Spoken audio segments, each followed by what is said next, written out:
Les nationalistes chrétiens à la défense des droits parentaux. Sam Harper est journaliste sur la plateforme pivot.québec.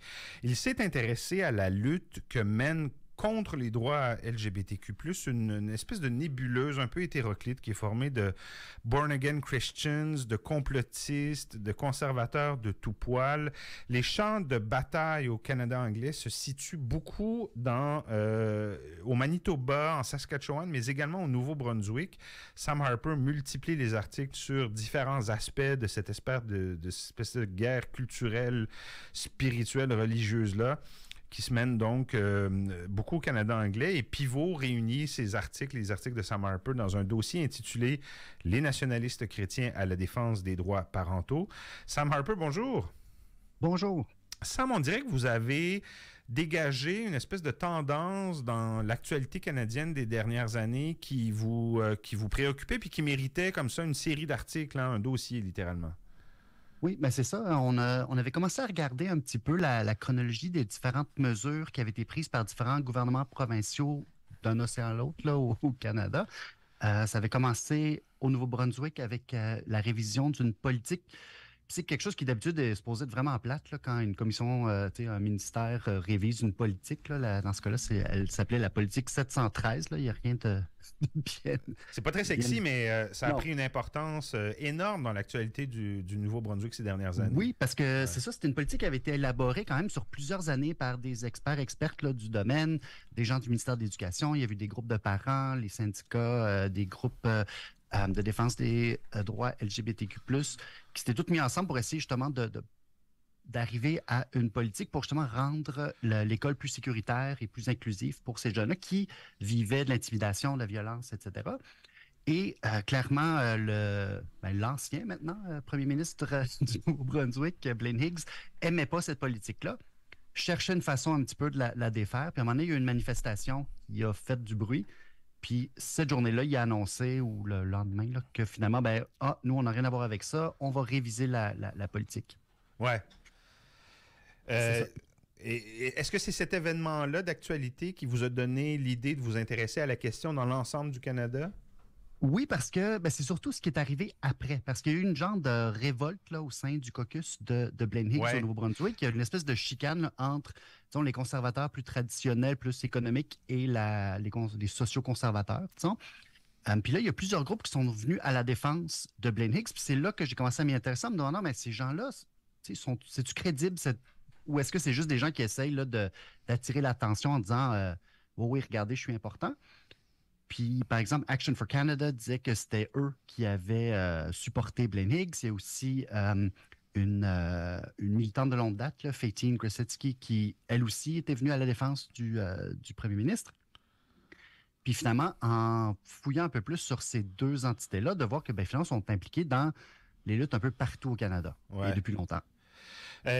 Vous en avez parlé donc de cette militante Fatine Grosetsky, je ne sais pas trop comment le prononcer.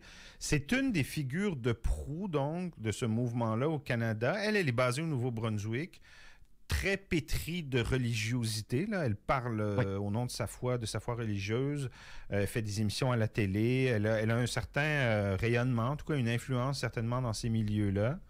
Il y a d'autres personnalités aussi au Canada de ce type-là. Est-ce qu'il y a beaucoup d'influenceurs conservateurs comme ça au pays?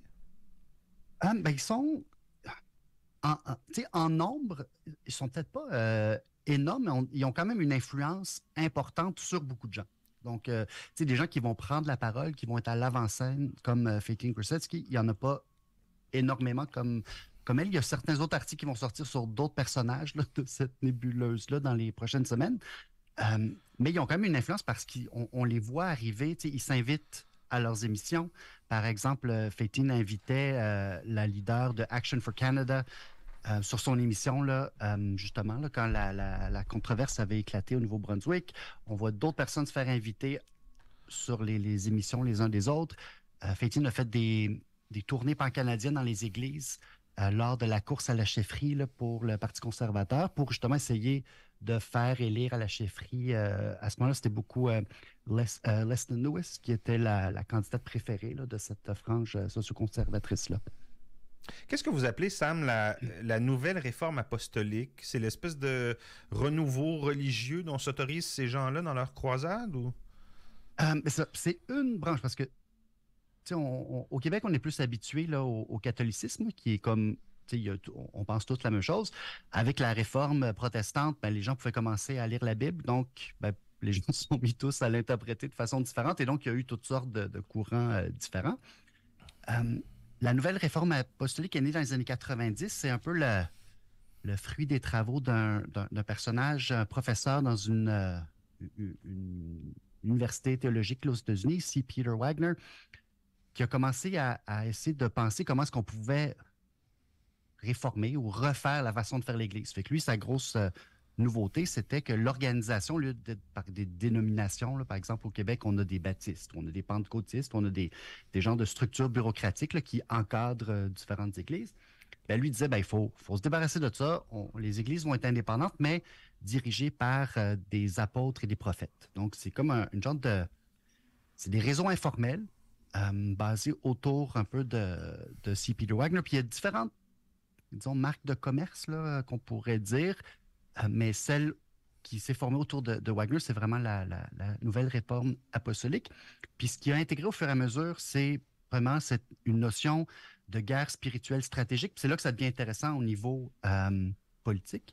C'est que c'est pas juste une question de croyance, mais c'est qu'il y aurait des forces spirituelles que les croyants sont appelés à combattre. Donc, ils vont les combattre en faisant différents événements, donc par exemple les batailles pour le Canada à différents endroits. Puis là, à ce moment-là, on va prier, on va jeûner, on va faire des chants, on va souffler des trompettes là, spéciales qui vont combattre les esprits là, Les esprits malins. esprits malins. Puis le but de ça, c'est de conquérir les montagnes. Donc, on veut conquérir le gouvernement, l'éducation, le milieu de... Puis c'est un mouvement... Ici, au Canada, c'est très marginal. On ne se cachera pas. Là, ils ne sont pas aux portes du pouvoir. Même si, tu vois, on voit quand même qu'ils s'attachent beaucoup au Parti populaire canadien. De Maxime Bernier. Alors qu'aux États-Unis, leur influence est beaucoup plus grande. Même, ils sont dans la Maison-Blanche. C'est intéressant, dans un des articles que vous écrivez, vous évoquez les stratégies de ce nouveau mouvement-là pour essayer de pénétrer le politique au Canada. Puis vous dites, une des stratégies adoptées par certains de leurs membres, c'est de prendre rendez-vous avec des politiciens, de les rencontrer et de commencer en les remerciant, en les félicitant, en les flattant, autrement dit, en remerciant les politiciens pour le travail qu'ils font, en les félicitant pour certaines mesures, puis de façon un peu sournoise, un peu détournée, jauger un peu là, ou essayer de convaincre ou d'amener ces politiciens-là à adhérer, ou en tout cas, ou certainement à se mouiller donc sur certains problèmes sociaux qui sont importants pour ces mouvements religieux-là. Oui, ben c'était un peu la façon de procéder de Fétine Grusevsky avec son organisme, c'est For My Canada. En tout cas, tous ces groupes-là aiment beaucoup mettre des 4 là, dans leur nom. Là. Il y a beaucoup de noms avec des 4 dedans. Puis elle, justement, c'est ça, pendant des années, elle a commencé en 2006 à peu près, et à chaque année, elle allait sur la colline parlementaire avec des jeunes conservateurs pour justement rencontrer les politiciens et politiciennes. Puis avait vraiment des entrées assez inédites. Là. Il y a un vieux reportage d'enquête qui montre justement comment elle avait une passe, comme la passe magnétique là, pour rentrer puis sortir comme la comme carte, carrément. Oui. Donc, puis oui, leur première, puis c'est quand même, dans un côté stratégique, je pense que c'est quand même brillant. Elle dit, les politiciens sont tellement habitués à recevoir des gens qui viennent se plaindre que nous, on y va pour les remercier puis pour demander si on peut prier pour eux, puis si on peut, juste les remercier, même ceux avec lesquels on n'est pas d'accord. Puis ensuite, d'essayer d'apporter justement des arguments anti-avortement, anti-mariage homosexuel, ces choses. Une autre chose sur laquelle vous insistez puis qui est intéressante, c'est l'espèce de drôle de mariage entre différentes tendances conservatrices. Alors, on parle beaucoup depuis le début de l'entrevue de ces gens-là qui sont animés par une espèce de foi très enfiévrée. Ça, c'est une chose. Mais ils se liguent dans cette croisade-là avec les conspirationnistes, et aussi avec des politiciens ou des influenceurs conservateurs plus bon ton, plus social, plus c'est ça, des politiciens plus à droite. Et tout ce monde-là fait une espèce de front commun un peu biscornu contre notamment toute mesure progressiste en faveur des droits des communautés LGBT. Oui, mais puis ça va être intéressant de voir là, quand les analyses puis la poussière va retomber, par exemple, sur les élections qui viennent d'avoir lieu au Nouveau-Brunswick, parce que là, justement, il y a vraiment une espèce d'alliance entre une droite plus socio-conservatrice chrétienne, là, puis tu sais, là, je parle vraiment d'une interprétation là, du christianisme qui dit que tu sais, le Canada doit être basé sur les lois de la Bible, et le milieu complotiste, sauf que il faut se rappeler aussi que Blaine Higgs, c'était le premier ministre qui était là pendant la pandémie. Donc, les complotistes, leur cœur vacillait. Ce qui était d'un côté, il nous défend contre Satan et parce qu'il empêche l'endoctrinement des enfants. Mais en même temps, c'est le méchant qui nous a fait porter des masques. Fait que là, ils ont parti leur propre parti. Puis, ce serait intéressant de voir, ça a été très marginal, mais dans certaines circonscriptions très serrées, est-ce qu'ils ne se sont pas aussi un peu tirés dans le pied? Mais oui, il y a vraiment des... Puis je pense que le meilleur exemple de cela, c'est Action for Canada, qui est vraiment sur la... Ils vont autant parler, par exemple, justement, là, contre les droits LGBTQ+. Puis après, ça va être contre les chemtrails, puis les villes 15 minutes, là, puis l'identité numérique, puis toutes les obsessions qui nourrissent ces gens-là. Oui, c'est ça. Fait qu'il y a vraiment un amalgame là, de très, très singulier.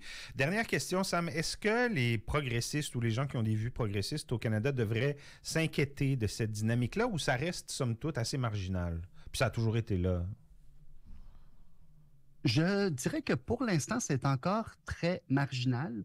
Là où ça devient inquiétant, c'est quand ça commence Puis j'ai parlé justement avec un chercheur là, aux États-Unis qui, lui, a beaucoup étudié la nouvelle réforme apostolique. Puis il dit, dans les années 90, il dit c'était vraiment marginal, c'était pas inquiétant. Maintenant, on approche d'un moment où ces gens-là sont dans la Maison-Blanche. Et l'insurrection ou l'émeute du 6 janvier 21, il y a une grosse partie de la mobilisation qui a été faite par ces mouvements-là. Puis en ce moment, c'est assez fou de voir la mobilisation de ces mouvements-là dans leur guerre spirituelle pour justement chasser le démon Biden et Kamala Harris. Donc, je pense que c'est important de savoir que ça existe parce que si certains politiciens, en ce moment, le Parti conservateur semble vouloir se distancer d'eux autres, mais à un moment donné, dans le trouble, pourrait décider, OK, on va faire alliance avec eux puis voir où ça pourrait nous mener. Ce qui est quand même encourageant, c'est de voir que Higgs a perdu. Même chose, Rostad en Colombie-Britannique aussi, qui faisait beaucoup de sa campagne sur ces mêmes enjeux-là, a perdu. Mais en Saskatchewan... lui, c'était clairement aussi là, sur les droits parentaux, entre guillemets, et lui, il a gagné. Fait que, il y a encore des endroits où ce genre de rhétorique-là est payante électoralement. Puis malheureusement, certains politiciens font ce calcul-là de dire, c'est-tu payant ou pas payant d'aller courtiser cet électorat-là. C'est une série d'articles, Sam, que vous écrivez. Allez-vous en ajouter d'autres à ce dossier-là dans les jours et les semaines qui viennent? Oui, il y en a quelques-uns qui sont en train de mijoter. En cours de traitement, oui, c'est ça. Pouvez-vous nous... présenter un ou deux sujets sur lesquels ils vont porter?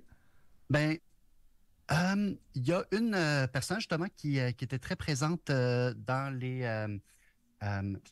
le convoi des camionneurs là, à Ottawa, puis qui est aussi, elle, autant un pied dans le milieu complotiste, un milieu dans le côté très... théocratique, mais aussi dans les mouvements même d'extrême droite, qui est capable d'aller sur un podcast. Il mange à tous les râteliers, autrement dit. C'est ça. Fait qu'à ce moment-là, on voit des gens, c'est ça, d'être capable justement là, de rejoindre des milieux qui, en apparence, ont l'air très distants. Merci beaucoup, Sam. C'est à lire, donc, cette série d'articles très intéressants, très préoccupants aussi sur le site de pivot.québec. Merci beaucoup. Bonne journée. Bye. C'est pas sorcier faire ses opérations de la SAQ en ligne sur sa clique.